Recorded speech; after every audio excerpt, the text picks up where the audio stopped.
Moir's story begins in Lambeth, London, where he was born with more fight in him than most boys his age. As a young man, he joined the British Army and was sent to India. It was there, far from home, that his hands first found boxing gloves.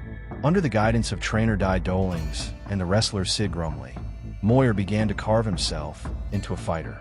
By 1903, he had already made his mark, becoming the heavyweight champion of the British Army in India. That same year, he stepped into the professional ring back in England, beating Fred Barrett in his very first recorded fight.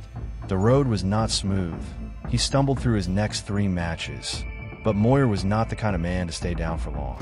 He came back stronger, stringing together 8 wins, including a powerful victory over Peter Felix, once the champion of Australia. That one opened the door to the British heavyweight title.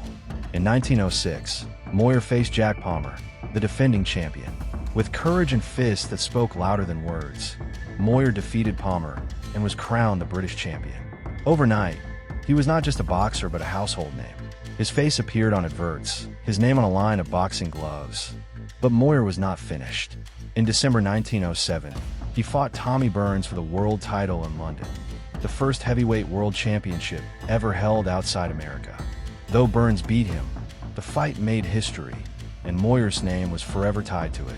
The years that followed were a storm. He lost his crown, won it back, lost it again.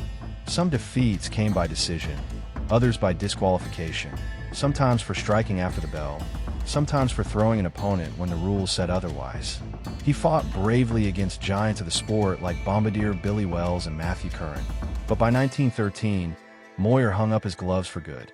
Life after boxing was no easier. He found himself in court over a slander case. Burdened with debts he struggled to pay while raising 6 children on a small income.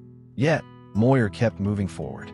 He managed the Canterbury Music Hall, wrote a book called The Complete Boxer, and even stepped into a new kind of spotlight, acting in films during the 1930s. In June 1939, at the age of 60, Moir's fight with illness came to an end in Sutton, Surrey. He left behind more than records or titles.